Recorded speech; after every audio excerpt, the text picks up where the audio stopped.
Good morning, Watershed. My name is Jonathan. Welcome.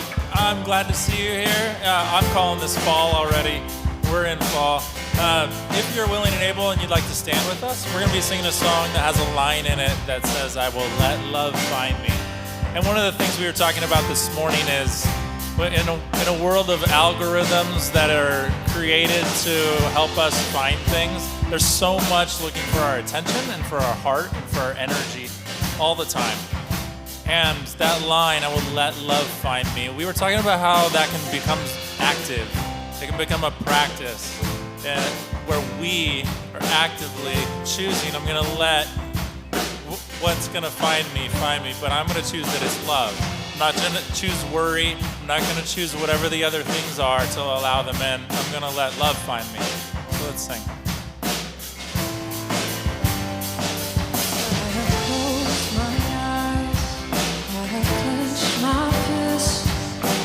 Shut my heart, but you have opened it. I have wandered far away, but you were already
never stop chasing.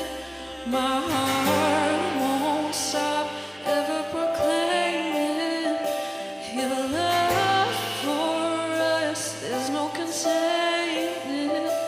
Your love won't stop. Your love won't stop. You won't stop. Never stop chasing. My heart won't stop ever proclaiming your love for us. There's no containing. Your love won't stop. Your love won't stop. You won't stop. Never stop chasing. My heart won't stop ever proclaiming your love for us. There's no containing. Your love won't stop. Your love won't stop. Your love won't stop. Your love won't stop.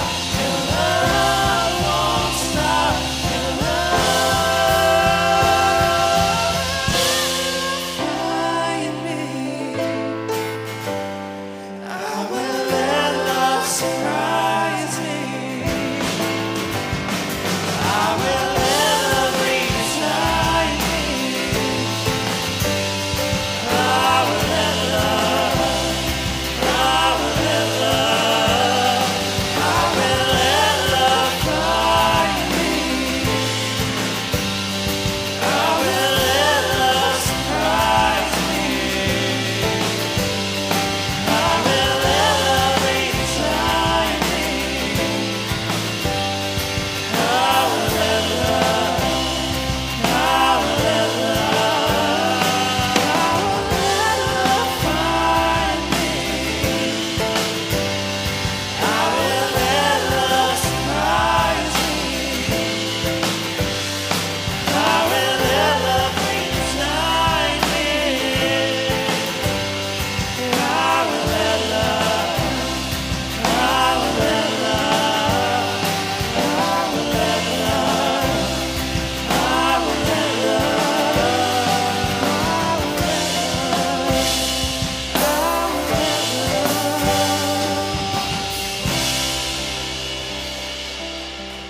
Yay! Good morning, everybody. It is so good to see you. It is so good to see you. Well, y'all know at this point I'm going to say a version of the same thing I say every time I get to be up here, and it's truly an honor and a privilege. Welcome. No matter where you're coming from, no matter who you are welcome in this space as we co-create community together. This morning we're going to talk about faith, which can be a very loaded term, very loaded experience.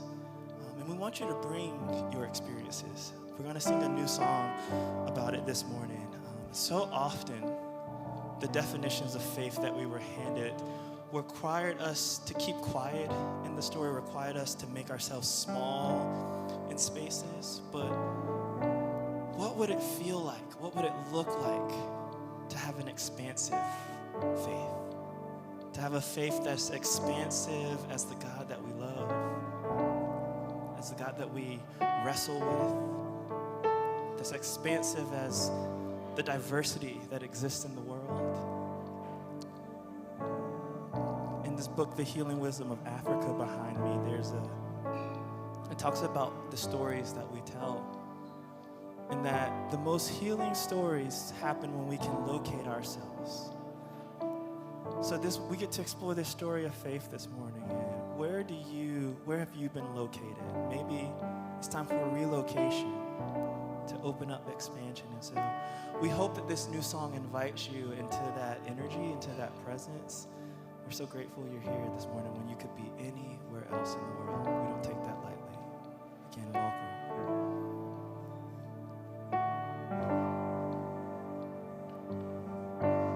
When my religion turned against me, they said my hopes and dreams were faulty, showed the holes inside my hands, and they claimed they couldn't see. So I've been walking with a blindfold, towards the promise of revival. It's not the one you preach, it's the one we need. Got me singing hallelujah. I don't even wanna do it. I'm just trying to be free. We're just dying for the peace. Something, but I still have faith. When you call my name, never been the same. I still have faith. How you come for me when they come for me? Call that mercy.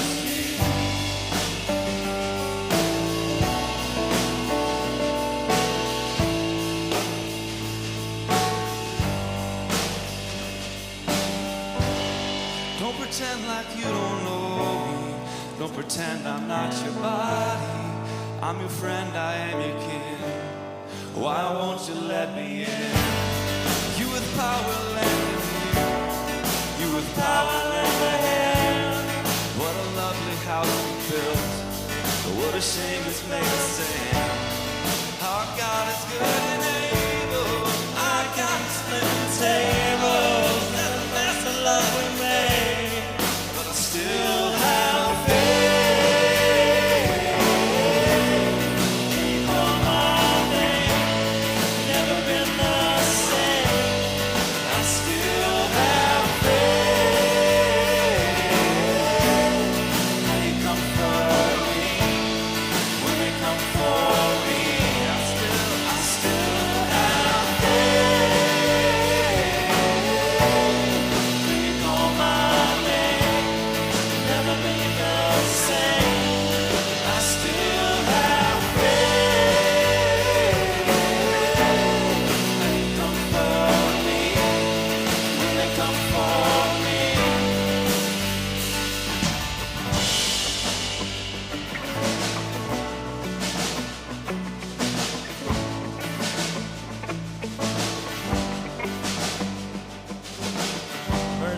Like I never knew, but I don't want to keep quiet just to keep you.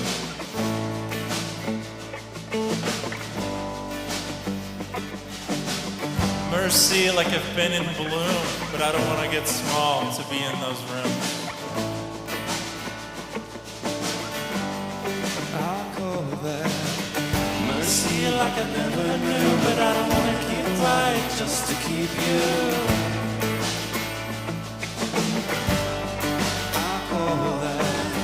Mercy like I've been in bloom, but I don't wanna get small to be in those rooms.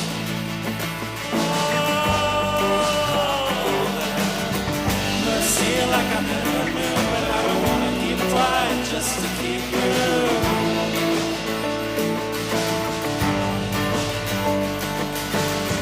Mercy like I've been in bloom, but I don't wanna get small to be in those rooms. Still have faith when you call my name. Never been the same. I still have faith just to keep you. Still have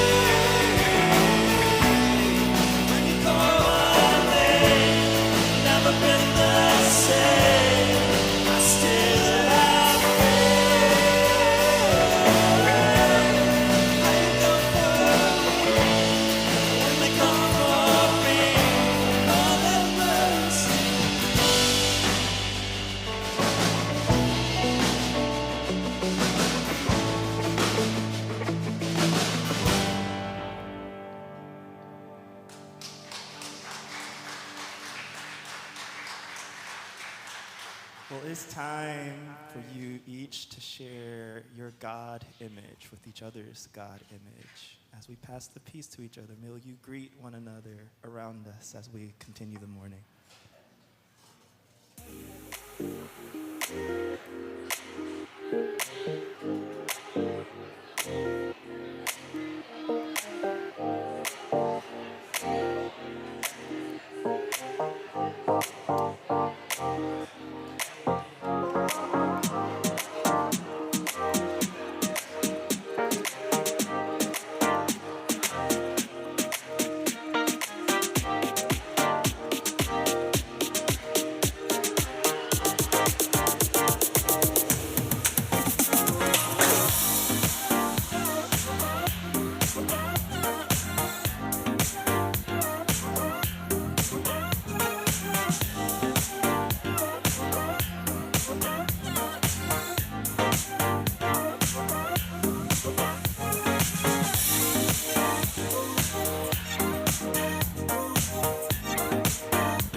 So I am Mark. I'm Morgan. I'm Beckett. What's your name? Eden. And we're the Yeri family. And we are at Watershed in Charlotte, North Carolina. Microphone. Hey, Microphone. Beckett. Hey, guys.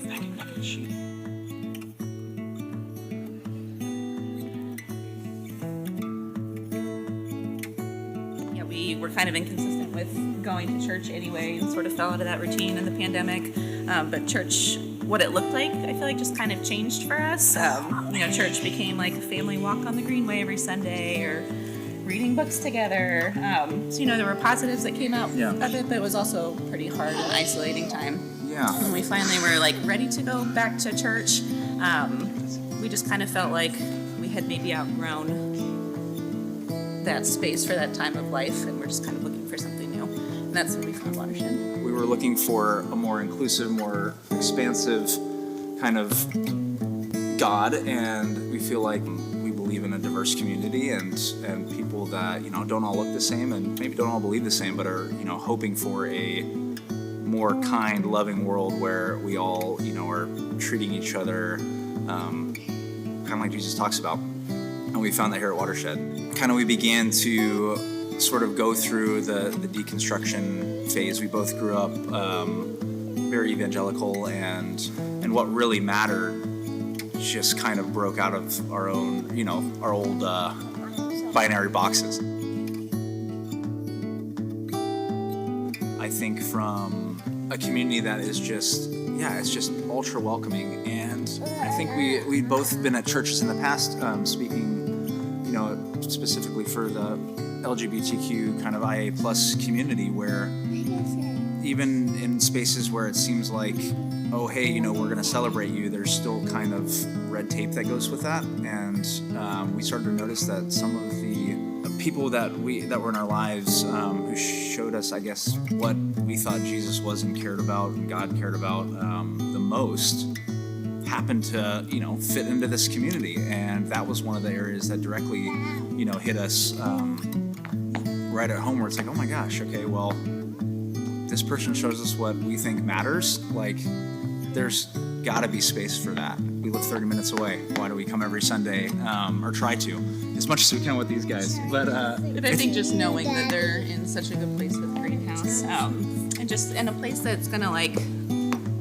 foster kids like innate curiosity, just knowing how impressionable yet naturally curious they are, it's very comforting to know that they're in a place that is going to be not just giving them answers, but encouraging those questions, and that there's no wrong question to ask, and just hopefully giving our kids less to unpack from a faith standpoint than we have had to unpack. I guess just moving the needle in a slightly better direction. I think one thing I've realized is you don't end up at Watershed on accident, or maybe you do, but you don't come back on accident. And it is a place that just I feel like cultivates this community of seekers, people that do believe that change is possible, that humans, we can treat each other in a way that allows us to live in a more kind, loving, less judgmental world. And I think people here really try and put into practice what it means to take care of each other, take care of ourselves. If I had some vision of what I thought, a church was, I know there's no perfect community out there, but I feel like Watershed is a space in this season of our lives and our faith journey that is trying to actively live out what I think a church and a faith spiritual community can look like. And it's a beautiful space that we're really look at our beautiful mess that we're happy to be in. And yeah, we absolutely love it here, and we're super grateful for this community. Love it. What do you have to say to our fans? Grace and peace. Do your best. Bring your mess.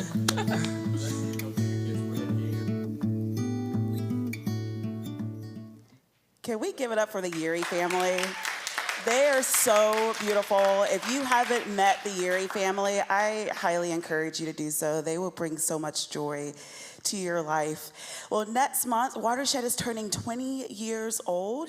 And so all next month, you're gonna hear stories like that of just encouragement of why Watershed, why do people choose Watershed, and why do they keep coming back? For 20 years, Watershed has rooted itself with curiosity, compassion, and community, and becoming a progressive, fully affirming church in the greater Charlotte area. This is what a lot of people are needing. And so we are so excited to be making this mark of 20 years. And so we invite you to join us the last Sunday of September.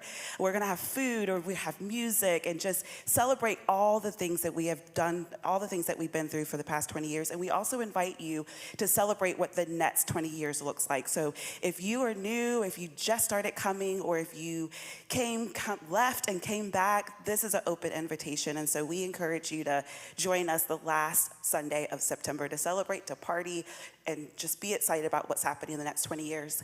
So my name is Dominique. I am on staff here at this beautiful spiritual community or church called Watershed. I am so happy to be with you this morning. If you are new, welcome. Welcome to this beautiful mess, this beautiful tapestry that we get to call community. And we will love to get to know more from you. And so if you are willing, we have this virtual connection card. We invite you to fill that out. You can follow the QR code. It's going to take you directly to that. Our online community, this is an invitation for you as well. It's just one of the many steps of getting connected, asking questions, meeting with some of our staff members to learn a little bit more about who we are as well. And so we thank you in advance for taking the opportunity to do that as well. You can also find that on our Connect and Learn page. So if you don't do it today, it's always going to be on there. So you can just go to our website, click on the Connect and Learn tab, and it will be right there for you as well.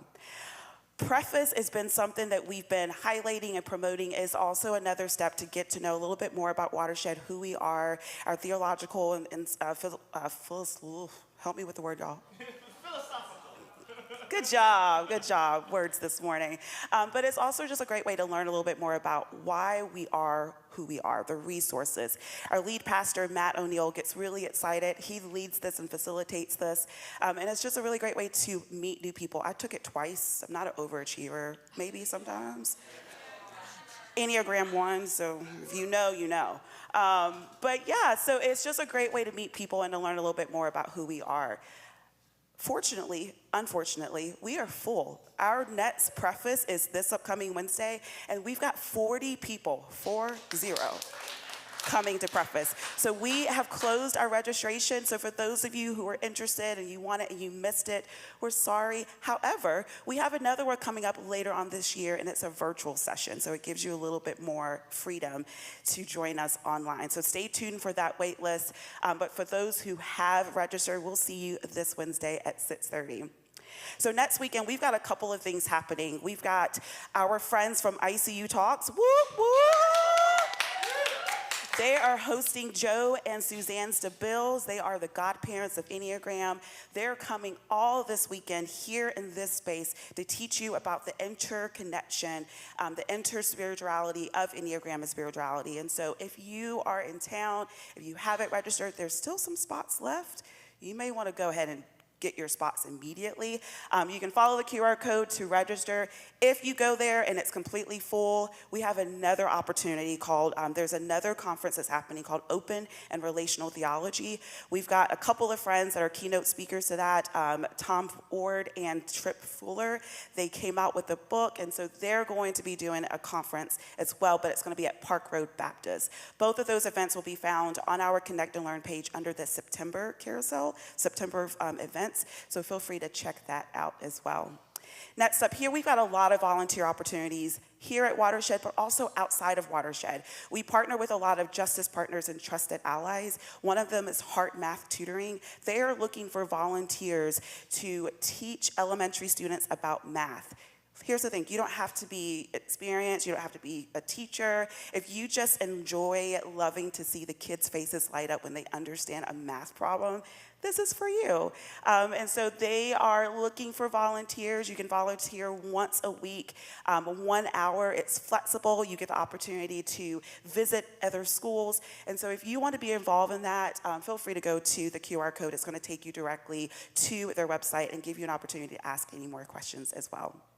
And lastly, Watershed, we thank you so much for just being a generous community. It's such an important ingredient to the work and efforts that we do here at Watershed. We've got some things planned. Like as we're turning 20 and we're looking forward to the next 20 years, we've got some things in the pipeline, and we would love for you to be a part of that. So if you're already giving, thank you for your commitment. Thank you for showing up. For those of you who can't give this season, we get it. We understand. Take care of yourself and take care of your family and your needs. Thank you so much. For generosity, follow the QR code. It's going to give you more information, multiple ways for you to do that.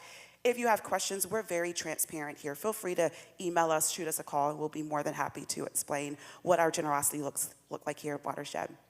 Friends, thank you so much for being here. Thank you for showing up. Thank you for being courageous. Enjoy the rest of the service. This next song is a treat, and I hope you enjoy it. Welcome to Watershed. This next song is a Brandy Carlisle song. It's called The Joke. The joke is I'm not leading it, Vanessa is. But also, David's gonna come up after, and we're continuing this series called The Insurrection of the Crucified. And that kind of sounds like a joke, right? So how do we find audacity? How do we find comedy also in our faith? And maybe this song opens us up as we reflect on that and how that lands in each of our own experiences. Feel nervous, aren't you, boy? With your quiet voice and impeccable style. Don't ever let them steal your joy and your gentle ways. Keep them from running wild. They can kick dirt in your face, dress you down and tell you that your place is in the middle. They hate the way you shine. I see you tugging on your shirt, trying to hide inside of it, hide how much it hurts. Let them laugh while they can. Let them spin, let them scatter away. I have been to the movies, I've seen how it ends. Joke's on them.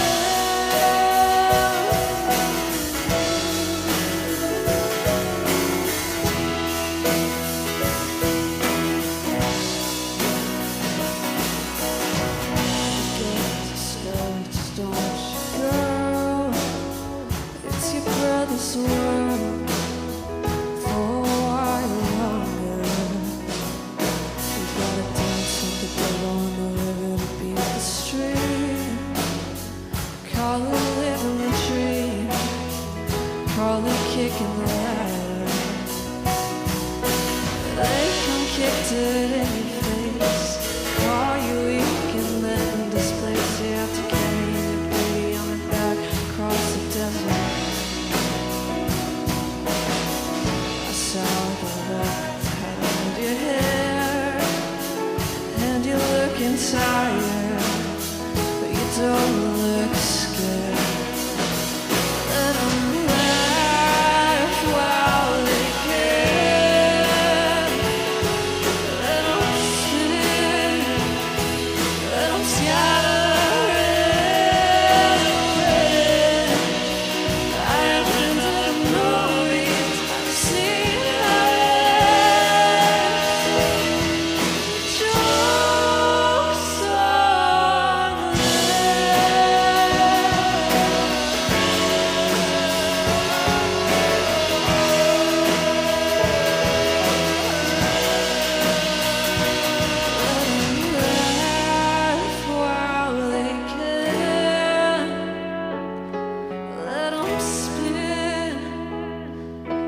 scatter in the wind.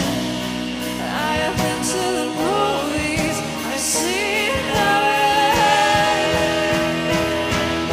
jokes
Good morning. My name's David. I'm one of the pastors here at Watershed. Welcome. And I am pleasantly surprised that there are this many of you here on a long weekend. That is excellent. At least for me. Maybe it's perhaps not excellent for you. Maybe you had other plans that fell through or whatever. But I am happy to see you, so hopefully you're also happy to be here. So a couple things before I dive in this morning. This is not the last or first week of any series. It's actually like the fourth or fifth week of a series that has been ongoing since earlier this year. It's a series that we do in between series, and I'll tell you a little bit more about it in a second if you haven't been here for that. But we just wrapped up our plot twist series, and next week we have a brand new series we're kicking off with our special guests, Joe and Suzanne Stabil and Kim and ICU Talks. Yep. And that series is called Being Magic. And just a little bit about that. So if you are like me, you perhaps grew up in a tradition where anything that wasn't, not just Christian, but anything that wasn't a certain kind of Christian was demonized. And so any exploration of spirituality that came from another faith tradition, perhaps another strand of the Christian tradition, or things that were considered like secular or even pagan or just outside of the very narrow confines of a certain expression of evangelical Christianity were off limits. All right, so that could include things like the Enneagram, which we will learn about next week. It could include, again, like I said, other faiths or even other forms of Christianity. It could include other things like different disciplines like psychoanalysis or psychotherapy, or even other like spirituality, spiritual ideas like astrology, tarot, and things like that. So what this series is going to be, it's instead of demonizing those things, this is going to be an opportunity to dialogue with those things. We're going to be putting our Christian faith, or the Christian faith, if you don't claim it, in conversation with other traditions. And it's not going to be exhaustive because there's only so many of us and so many weeks, and so we probably aren't going to be able to get to everything, but it's going to be sort of like a first words. I say this all the time, we're a community of first words, not last words. It'll be first words quite literally for many of us when it comes to seeing how the Christian faith intersects with some of these things, and maybe even discovering and noting the fact that this is not a new thing. It might be new to us, but from the very beginning, Christianity has been this diversity, this plurality of disciplines and traditions that have always interacted and been in dialogue with other traditions. So join us for that. But today, I think someone said it was like week 4, week 5. We've been in this Mark series, Book of Mark, Mark in the Bible, if that wasn't obvious, for a number of months now. And in particular, we are using as our guide this book, sure you can all see it super clearly from where you're sitting. It's called The Insurrection of the Crucified. It's by the late Theodore Jennings, who was a pastor, a theologian, a professor.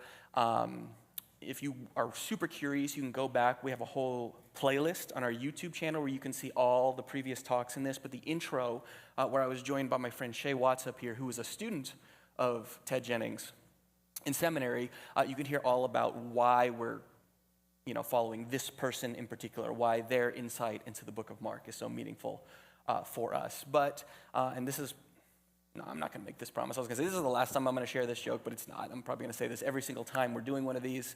This is your opportunity to tell your skeptical friends, and by skeptical, I mean skeptical about us, that we are taking an entire year, probably more, to walk through the book of Mark. And so, despite what you may have heard, we do take the Bible super seriously here. No, but seriously. So, and just as a sort of like FYI to kind of get us up to speed. So we are diving into Mark 4 and 5 this morning, which I'm sure makes all of you so excited. Mark 4 and 5. That's what we've been waiting for. No, but we are getting to the point where, as I kind of look at the whole book and the book of Mark and stuff like that, I'm like, oh, I'm gonna have to condense a few things. I'm gonna have to skip a few things. So just so you know what you missed, or what everyone missed, you didn't miss it because you weren't here. You missed it because I'm not gonna do it. There's some parables, and here's the thing: we at Watershed love parables. In fact, we've done multiple series on parables, including some of these parables in the past. I am almost certain we will do more series on parables again in the future. The one thing I want you to get from these parable passages that I'm completely skipping are that this is maybe the first time in Mark's retelling that something that's very crucial for this morning becomes kind of obvious. And that's that Mark is trying to do two things at once, at least two things at once. And by Mark, I just mean whoever wrote it. We don't know who wrote it. In fact, Professor Jennings uses she, her pronouns to describe the author, just to hammer home the fact that we genuinely don't know who wrote this, and that the community of faith at its infancy, at its inception, was diverse and celebrated female leadership. So we do too.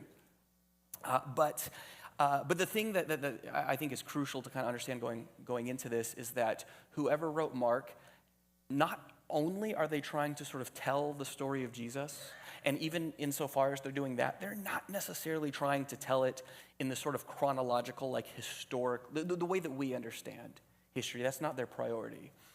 Their main priority, perhaps even more so than that, however, is they are giving a message to their immediate community in the present tense. And they are using the story of Jesus in order to communicate something to a community that ostensibly, allegedly, is already following Jesus, but seems to have run aground, in a sense, when it comes to fulfilling the calling or the mission given to them as followers of Jesus. And so it's important for us to understand that, like, the audience for this is hearing something in real time, and we, in a way, and there's nuance to this, but in a way we can sort of put ourselves in their shoes. Our context is very different from theirs. We don't live in the first century Roman Empire, but we do live in an empire. And so we can sort of, with sort of generous humility, kind of put ourselves in their shoes and sort of hear the message from Mark sort of fresh and anew for ourselves, just as they did. So that is, that's your setup. That's the setup for the setup. Here's the setup. So if you're familiar with me, and there's a number of new people here today, so some of you aren't, so just sort of just familiarize yourself. This is normally where I would introduce some kind of nerd reference. Something like Star Wars, Lord of the Rings, anime, something like that. But I'm not going to do that this morning. I am going to talk about sports. And this is a running joke. I actually probably spend more time during the week thinking and reading and doing sporty things than I do with nerdy things. I do it in the most me sort of way, in that I'm poring over statistical anomalies, and I'll put it this way: I probably enjoy the off season of all my favorite sports the most, because that's when the GMs get to work. They're making trades and signing free agents and balancing the budget and things like that. really into that sort of thing. Probably why I spend a lot of time playing fantasy football, because then I get to cosplay as said GM. But I also love the sports film as a genre. Always have. And one of the things I love about the sports film is there's probably not a piece of art or media that better captures sort of the human experience of the miraculous. You know, the impossible made possible than the sports film. You can probably think, you know, any number of sports films off the top of your head, and there's a moment where a miracle, or we might even call it like a secular miracle, happens. It sort of blurs the line between, you know, the material and the spiritual, but something transcendent happens. And one of my favorite sports films of all time is Remember the Titans. For a lot of reasons, but one of my favorite scenes in Remember the Titans, and it's, you know, we're past the point where if you haven't seen it yet, too bad, because I'm going to spoil something from it. That came out when I was in like elementary school, so you're good. But there's a moment when the starting quarterback, Rev, he gets hit in sort of a dirty way. It's a football movie, if that wasn't clear. He gets sacked, and by a team that they're playing, you know, full of just total racists. Rev's an African-American quarterback, and so they have this backup quarterback who they call Sunshine, because he's from California. He's got these long flowing hair. Yeah. I think that was Jonathan. And so they put Sunshine in, and he's massively talented, but hasn't had any game time yet. So he's coming in kind of raw and unprepared. But he talks to his offensive lineman, and he says, "Let him through," as in like when they start rushing the passer, let him through. See, I know sports lingo, rushing the passer. Let him through, and so he does that. And so right as this opposing player is about to sack him, Sunshine kind of bends over and just flips him, tricks him. It's very athletic what he does. I think I couldn't do it, but the transcendent moment is a moment of trickery, and so that's the other thing I kind of want to draw attention to today. We're going to be looking at stories of the miraculous, but you're going to miss it. You're going to misunderstand if you think that the point of the story is the miracle. The point of the story, the thing that makes it transcendent, the thing that makes it sort of like a glimpse into possibility, is almost the comedy of it, the trickery of it, the almost the mundane normalcy of it. You see, the thing about the Bible, and I think especially the Gospels and the book of Mark, maybe even more so than any of the other Gospels, is the way that they sometimes don't want us to see the divine where we expect to see the divine. The divine is actually hidden in plain sight, sometimes in the normal, in the mundane, in the unclean, in the rejected or the outcast or the marginalized. The divine is always where we're not trained to look for it. And it's in those moments that it sort of bursts forth as this sort of miraculous revelation of where God actually is and what God is actually up to in the story. So, Mark 4, the moment you've all been waiting for. So this is, I think, for those of you who are raised in sort of a Sunday school-ish context, these are going to be familiar stories. The first is going to be the story about Jesus calming the sea. So we pick this up in Mark chapter 4. It'll be on the screen. Here it goes. On that day, when evening had come, he says to them, "Let us go to the other side." And leaving the crowd, they take him with them just as he was, worded very weirdly, it seems, in the boat. And other boats were with them. So a couple things I want you to notice right off the bat. The first is, this is mostly in the present tense, right? So again, first clue right off the bat that maybe the author of Mark isn't just telling us something that happened, but making it present tense is actually placing the audience, and then by extension perhaps us, into the action, into the moment. Mark is often accused, or scholars speculate that the person who wrote Mark is probably not as well educated because the grammar is kind of inconsistent and all over the place. I actually disagree with that interpretation.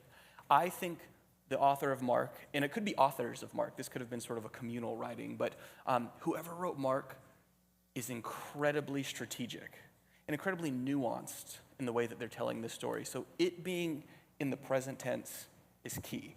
There's another thing. It says, they take him being Jesus, with them just as he was. That's a weird detail to add, I think. It will become less weird in a moment when you see why, or when I try to explain or sort of unpack why that detail was added, as well as this thing about "and other boats were with them." Again, all of this is for the original audience, all of this is inviting them to see themselves in the story and not just sort of be detached from it as if it's a story about people who came before them or about someone else. Let's continue. Next verse. And a great windstorm comes up, and the waves smashed into the boat and flooded it. And he was in the stern asleep on the pillow. And they awaken him, present tense, and say to him, "Teacher, don't you care that we are dying?" And he says, taking up, rebuked, I think I mistyped that, I think it's waking up, rebuked the wind and said to the sea, "Shut up, muzzle it." And the wind stopped, and there was a total hush. He said to them, "Why are you cowards? Haven't you got any faith?" And they were terrified and said to one another, "Who is this guy that the wind and the sea obey him?" All right, so again, remember, present tense. Also note, he's asleep, and remember, it talked about, they took him just as he was. This is kind of confusing, and we actually haven't gotten into the story enough for this to be justified. You're just going to have to trust me at this point. But there's this weird thing about Mark's narrative in particular, where the resurrected Jesus almost seems to show up earlier in the story. So an interesting thing about Mark is we actually don't ever encounter a truly resurrected Jesus at any point in the story. Again, spoiler alert, but it's been out for a really long time, so you should know how it ends already. But the part in Mark where they actually encounter the resurrected Jesus was probably almost certainly not part of the original text. It was added later. The original text of Mark, and we'll get to this and you'll have forgotten it by then, but the original text of Mark ends with an empty tomb. And the people who found the empty tomb, terrified. It literally just, it's like a David Lynch film. It's like, and they were terrified. Roll credits. All right? So we don't actually get to encounter the resurrected Jesus in the narrative, but we do, because a resurrection-y Jesus pops up in the story multiple times, including right here. And so there's something almost going on where the story is setting up a dead Jesus, or in this case, an asleep Jesus, standing in for the crucified or the dead Jesus, and then something happens, a certain failure on the part of the disciples, on the part of the followers. In this case, they're the way that they're responding to this storm, which could be understood literally or more metaphorically. And then all of a sudden, a authoritative sort of resurrected Jesus shows up. But then he does the thing that you'd expect in a way, and this is a very literal translation, the way that it says shut up and muzzle it. He does it in a comical way. He's not necessarily doing it in the way that you would anticipate sort of a conquering, kind of kingly, divine, powerful deity figure to do it. He does it almost in this sort of tricksterish way. And that's really key. Because here's the thing that the author is trying to get us, or trying to get his audience or her audience or their audience to see, and by extension maybe us to see, is not the thing that most of us have been taught. Because see, if you're like me, most of us have been taught that the point of this story is to just prove that Jesus was God or was divine in some way, But here's the thing, Mark's audience already believed that. They already knew that. It should not have been shocking to them, just like in many ways it should not have been shocking to the disciples in the narrative to see Jesus do something miraculous. He had done a lot of miraculous things by chapter 4 here. So faith in this context, and remember, he rebukes him. He says, "Why are you cowards? Haven't you got any faith?" Faith in this context cannot mean the thing that most of us have been told it means, which is just believing the right things about Jesus. They would have already done that. It has to mean something else. And I want to contend to you this morning that it's in some way tied to this trickster, this audacious version of Jesus who calms the storm in this sort of flippant, sarcastic, sort of uncouth sort of way. All right? So keep that in mind as we move to the next part, to the next passage. So continuing.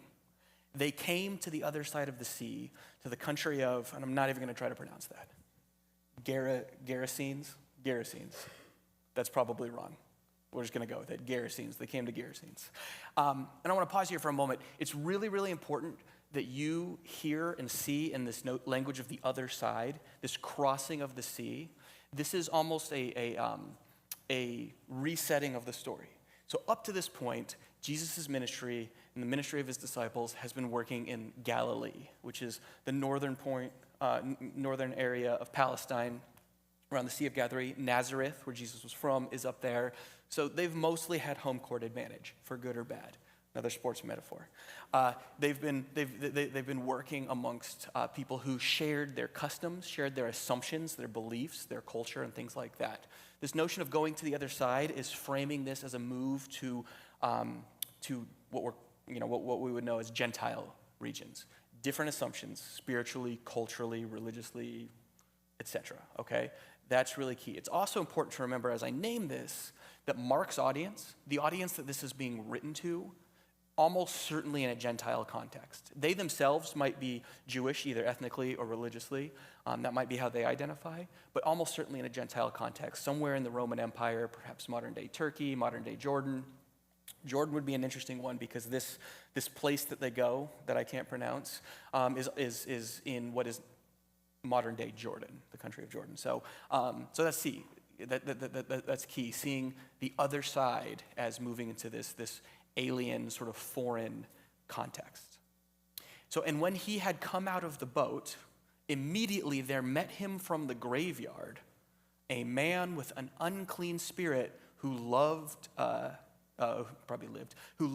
let's go with loved. I like that better, that's more fun. Who loved in the graveyard.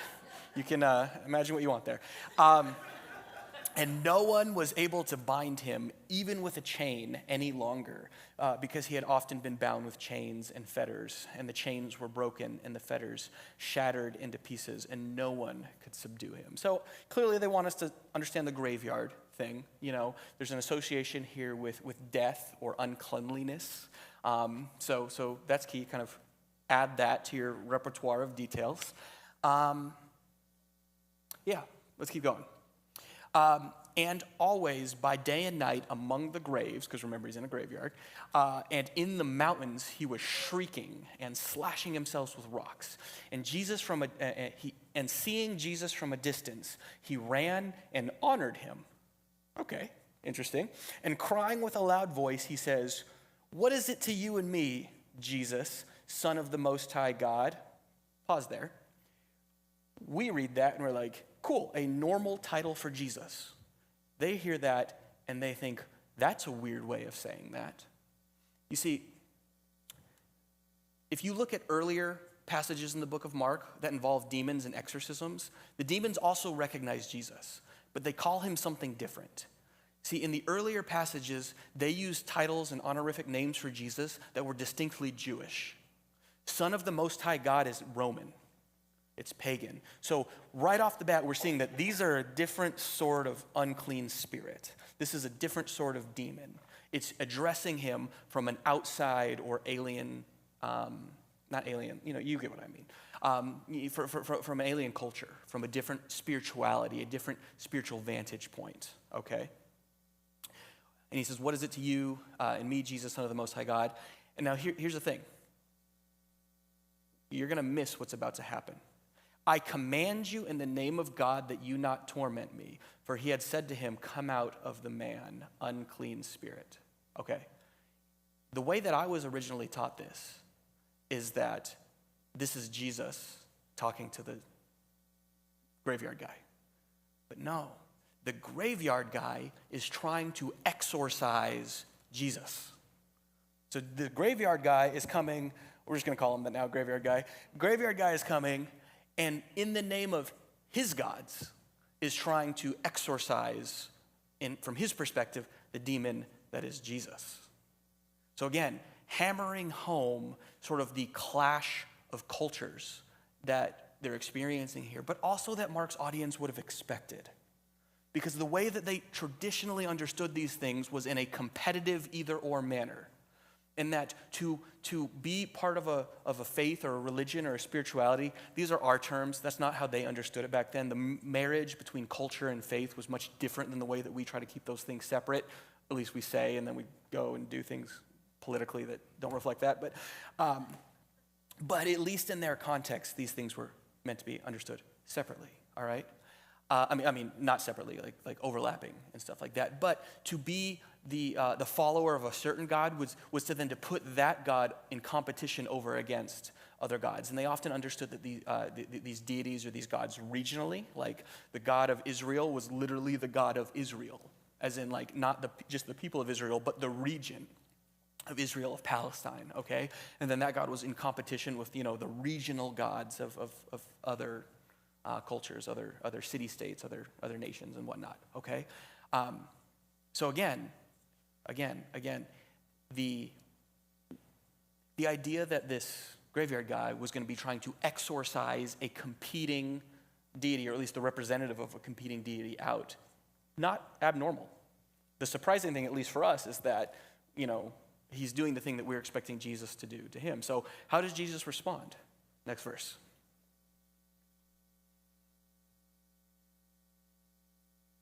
Next verse. I have it in here as well. I can look at it. Thanks. All right. So again, Jesus, graveyard guy tries to exorcise Jesus, and then Jesus just is like, "Hey man, what is your name?" All right. And he replied, "My name is Legion, for we are many." So again, right off the bat, so Jesus is just sort of like diffusing the tension, saying, "What's your name?" This guy literally just ran up to him and tried to like cast him out in the name of some pagan god. And Jesus is like, "What's your name?" He responds and he says, "Legion," which really only had one meaning back then. We've done this whole thing like Pilgrim's Progress did or whatever, John Bunyan and all these other conservative guys who are kind of like, "Oh, this is, it's the name of all these demons," and blah, blah. It's a reference to the Roman legionnaires.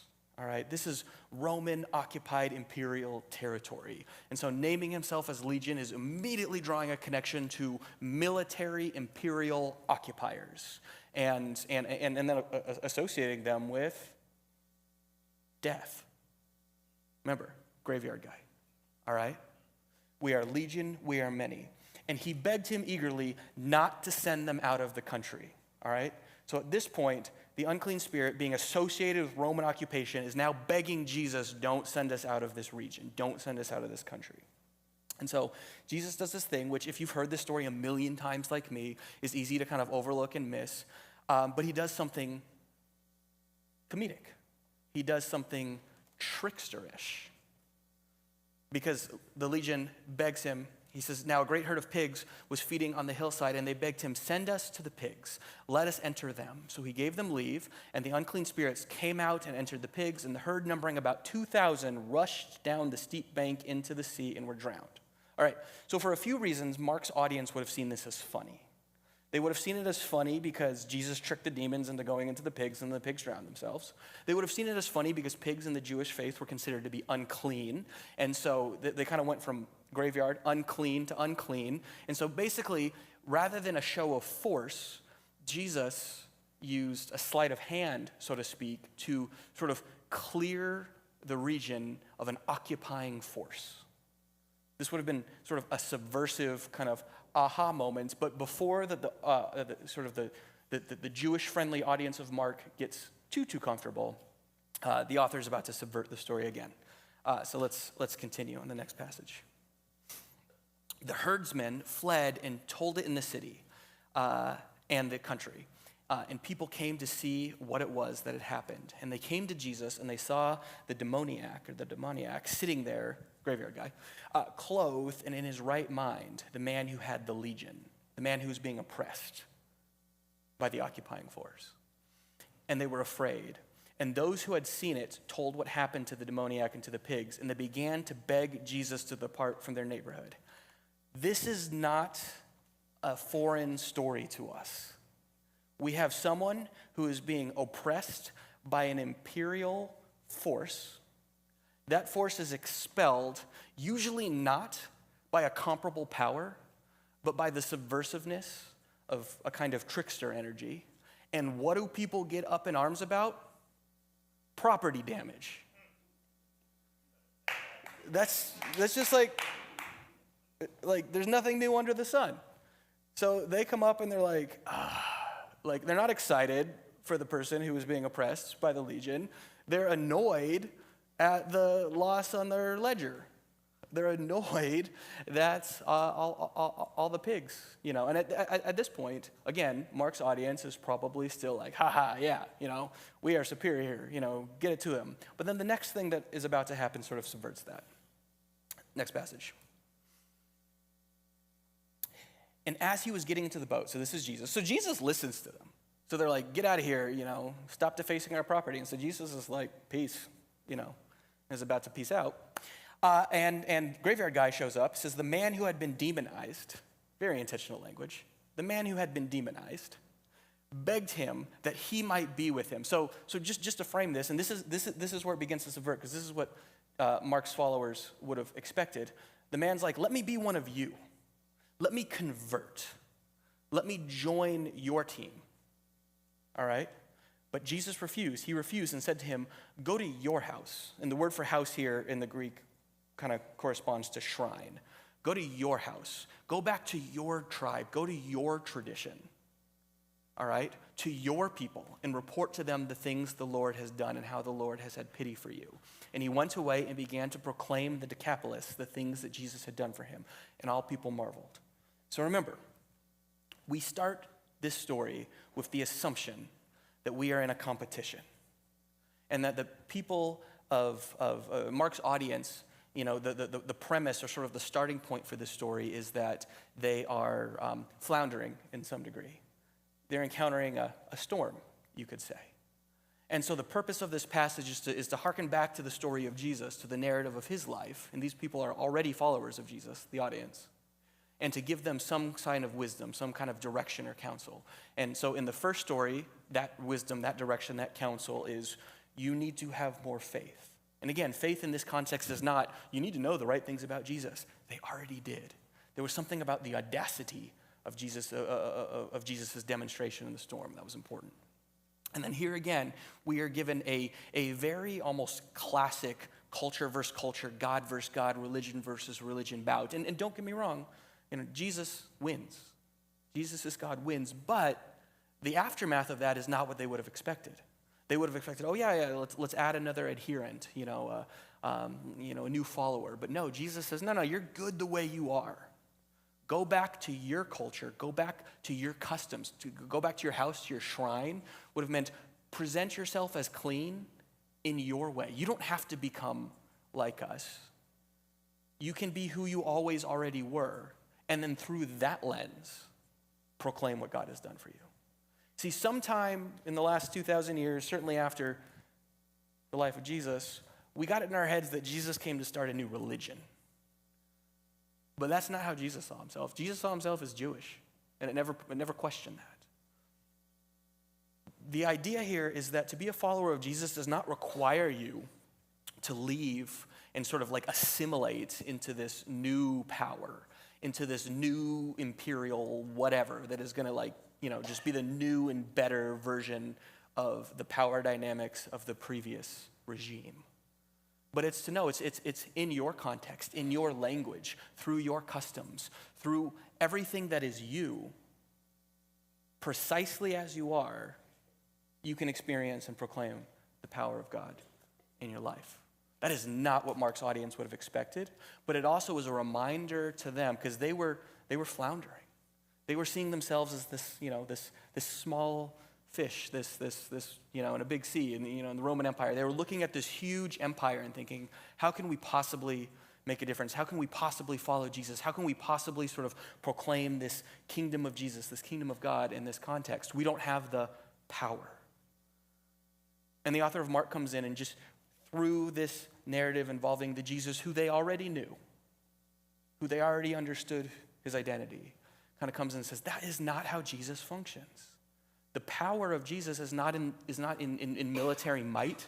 It's not in power as we typically understood it. It's subversive. It's tricksterish. It's almost comedic. And so is faith.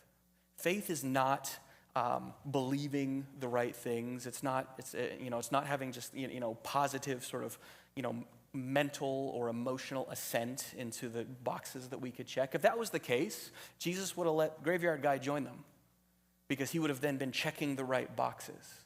But Jesus said, no, go back and tell what God has done for you.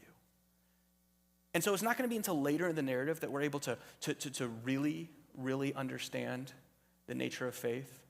But we're at least given sort of glimpses here. The introduction to the idea that the audacity of faith is found not in the grandiose, but in the mundane, in the normal, in the familiar, in the sense that it's not about just abandoning everything you were and kind of your context and all that stuff, but it's about almost like being exactly where you always already were, but with a different posture, kind of through a different lens. I'm supposed to say zebra to call the band back up, so if they can hear me, zebra. That was their idea. I don't totally understand it, but they should be back up in a moment. But no, faith is it's not about just believing harder or righter. It's about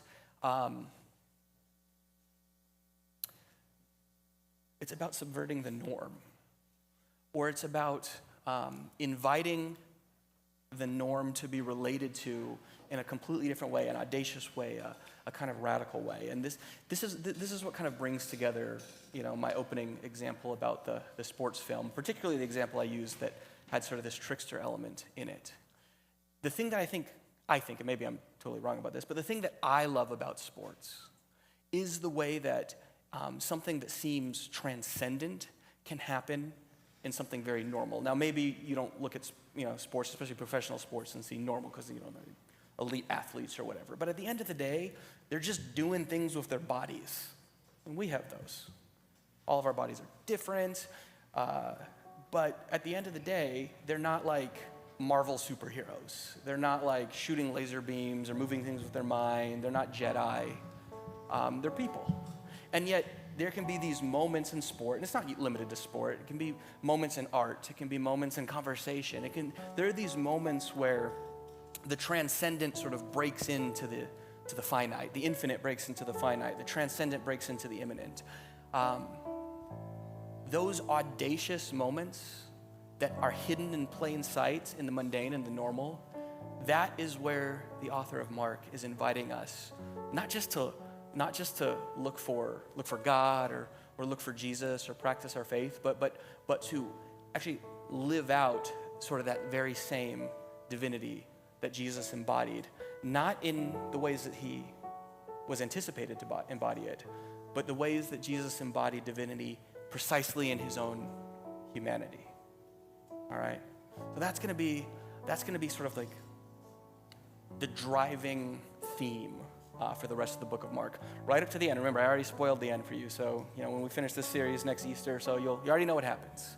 But really going forward, that's the lens that I invite you to have. This lens of not pitting the human and the divine against each other, not pitting different faith traditions against each other, not pitting the natural and the supernatural against each other, but sort of in this weird, beautiful way, finding God, finding the divine, finding the transcendent, precisely in us. And that's what I'm going to leave you with.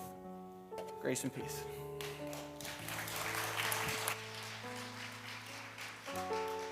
As we close today, we hope that this next song allows what you just heard, what you just experienced, what you just felt to wash over you, to sink in. This is an oldie but a goodie. So if you need to stand, you're welcome to do that. Maybe you stand in mind. If you need to sit, maybe you do that. But can we practice a faith that says that God is always with us and that we carry God with us? When we're done singing together, I'll pray, but Dom's going to come and send us out with the benediction. to bless our path for the week ahead.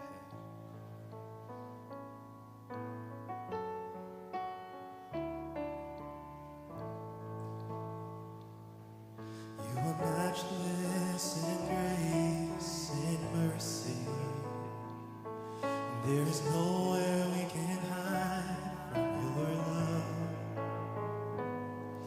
You are steadfast, never failing. You are faithful. All creation is in awe of who you are. You're the healer of the sick and the broken. You are comfort for every heart that mourns. Our God, our Savior, forever.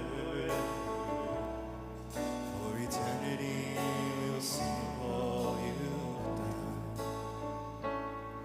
For eternity we'll sing of all you've done. We'll sing, God with us, God for us. Nothing can come against. No one can stand between us. God with us, God for us. Nothing can come against. No one can stand between us.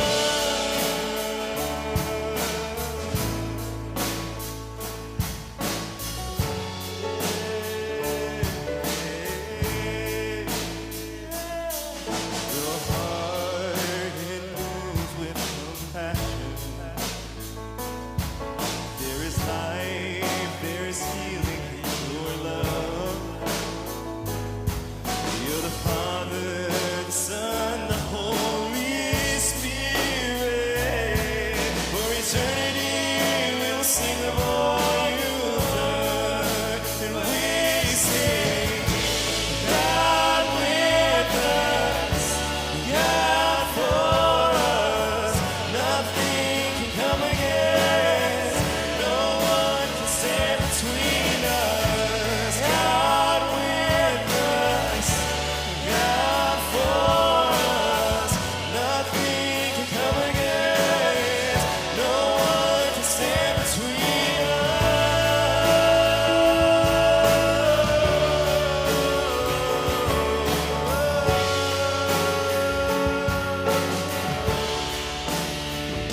There was death, you brought life, Lord. Where there was fear, you brought courage. Let me hear you lift that up. When I was afraid, you were with me, and you lifted me up, and you lifted me up. Where there was death, you brought life, Lord. Where there was fear, you brought courage. When I was afraid, you were with me, and you lifted me up, and you lifted me up. Where there was death, you brought life, Lord.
So God, this is our prayer. May we always remember that nothing can separate us from your love. No height, nor depth, no distance. That you saw fit to see us as the divine imprint to carry your love into the world. That you saw fit to instill us with love and courage to stand against empire and to cultivate a new world ordained by you. So as we go, may we remember who we are. May we remember whose we are. May we remember that in each other, in the moments. May we see each other. May we take the peace we found here and pass it along through the week. And may we always know that you are in us and through us, and nothing will separate us.